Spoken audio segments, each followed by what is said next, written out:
Oi, pessoal! Vamos então começar física hoje. Eu estou trabalhando com vocês cinemática e hoje a aula é sobre o movimento retilíneo uniforme. Vamos então aprender todas as possibilidades do assunto, como pode cair na sua prova. Então, pega papel e caneta, que eu vou ser bem objetiva, sem mimimi, e vamos aprender o que é necessário para você gabaritar. Vamos aqui comigo para a tela do computador. A gente aprendeu que o movimento retilíneo uniforme, a gente sabe que a velocidade no movimento, ela é uma velocidade constante, ou seja, o bloco ele fica o tempo todo no mesmo movimento. E aí o que acontece? A gente aqui precisa estudar espaço, tempo e velocidade. Quem assistiu o meu vídeo anterior, eu falei rapidamente que o espaço sempre dado em metros ou em quilômetros, enquanto que o tempo é sempre dado em segundos ou em hora. Já a velocidade em metros por segundo ou em quilômetros por hora. A gente também aprendeu que de quilômetros por hora para metros por segundo a gente divide por 3,6 e ao contrário a gente multiplica por 3,6. Essas transformações de unidades aqui são transformações básicas. Vocês sabem que 1 quilômetro corresponde a 1000 metros, tá? Só para esclarecer. E uma hora, vocês sabem que tem 60 minutos, assim como um minuto tem 60 segundos e uma hora tem 3.600 segundos. Então, às vezes, vocês vão precisar fazer esse tipo de conversão. Mas isso aqui é só uma introdução. Vamos, então, ao que interessa. A gente aprendeu que a velocidade média de um movimento é a variação do espaço sobre a variação do tempo. Variação, vocês sabem que é espaço final menos espaço inicial, e a variação do tempo é o tempo final menos o tempo inicial. E aí eu vou se tiver em metros o espaço, eu vou trabalhar com a unidade de segundo. Se o espaço estiver em quilômetro, eu vou trabalhar com a unidade de hora. Só que a gente precisa entender um pouco de função horária do movimento. Então, a gente vai começar a trabalhar, deixa eu ajeitar aqui o computador para a gente. A gente vai começar a trabalhar essa fórmula aqui só em forma de função horária, que é essa fórmula aqui, ó, S igual a SO mais VT. Isso aqui é o que vai sim cair muito na sua prova, gente. A gente precisa entender muito disso aqui, porque a gente vai ter várias possibilidades. Vocês vão anotar agora as possibilidades de como isso aqui pode vir em prova. Então, vamos ver, a primeira possibilidade é vir algo assim, ó. Ele dá a função horária com números. Então, por exemplo, S igual a 4 mais 2T. Ele pode perguntar quem é o espaço inicial é 4. Quem é a velocidade? Você sabe que é 2. Ele pode pedir a classificação do movimento, você tem que saber, você tem que lembrar que quando a velocidade é positiva, a gente diz que o movimento é classificado como progressivo, e você sabe que quando a velocidade é negativa, a gente classifica o movimento como retrógrado. Então, a gente precisa lembrar disso aqui.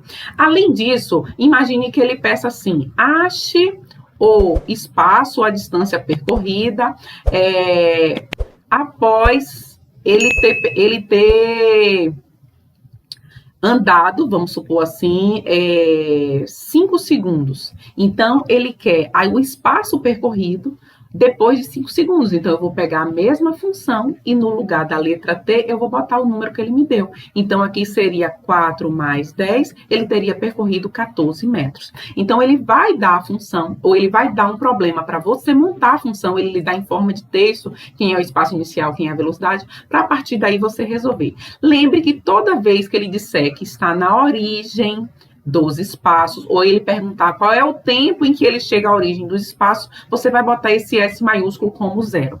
Outra possibilidade que também cai muito em prova é vocês lembrarem o seguinte: ele pode falar em encontro. Isso despenca em prova. Ou seja, ele vai dizer que um bloco andou e encontrou o outro, ou ultrapassou o outro. Toda vez que ele falar isso, vocês têm que lembrar que o espaço percorrido por um bloco é igual ao espaço percorrido pelo outro bloco.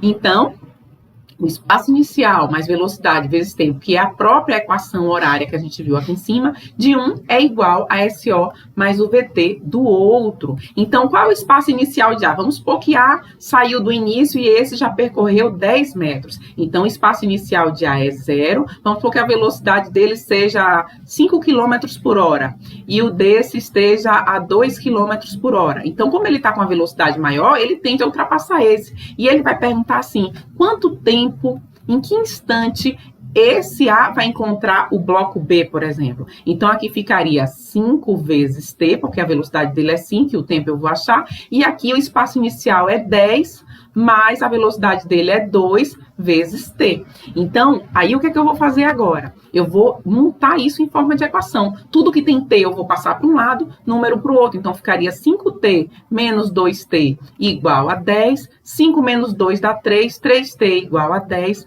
T seria 10 dividido por 3. Então, daria aproximadamente 3,3 segundos, não, perdão, hora. Por que hora, professora? Porque isso aqui está em quilômetros por hora. Então, o tempo eu achei em horas, gente. Então, isso aqui sempre cai em prova. Se você vai fazer prova de MRU, eu preciso saber a fórmula básica, que velocidade é espaço sobre tempo. Eu preciso saber a função horária, que é essa parte de S igual a SO mais VT, e identificar cada parte, porque ele pode pedir para você montar. Eu preciso saber posição de encontro, mas existe um outro tipo de pergunta que pode cair na sua prova. Vamos voltar aqui para a tela do computador.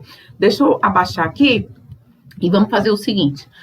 Toda vez que ele der duas velocidades, para duas velocidades que ele te der, percorrendo, né, espaços diferentes, você vai fazer uma média aritmética. Então, você vai somar as velocidades, ele vai pedir a velocidade média, ele não vai dar espaço, ele não vai dar tempo, e ele simplesmente vai lhe pedir a velocidade média. Ou ele não fala nada de espaço na questão, você vai somar e dividir por 2. É isso que você vai fazer. Agora, pode acontecer também dele dar duas velocidades e você ter que usar uma outra regra, que é o seguinte, existe essa possibilidade aqui, ó, 2 vezes V1 vezes V2 dividido por V1 mais V2. Quando é que eu uso esse tipo de fórmula para achar a velocidade média? Quando ele fala que percorreu o primeiro trecho do percurso e o segundo só que em distâncias diferentes. Então, por exemplo, a velocidade aqui era 5 km por hora e o daqui a velocidade era, sei lá, 8 km por hora. Como os espaços aqui estão diferentes, você vai usar essa fórmula. Mas se forem em pedaços iguais, com velocidades diferentes, você vai usar essa primeira de cá. Ou ele não falar nada de espaço, só pedir a velocidade média, você usa essa de cá. Pode acontecer também, tá certo? Gostou das dicas? Anota aí de forma rápida e vamos pro treino. Não esquece de comentar a sua dúvida para eu te responder e te ajudar você a gabaritar. Beijo! Sou a Cassiele Lopes, sou coach de estudos, mentora em concursos públicos e quero fazer de você o meu futuro aprovado.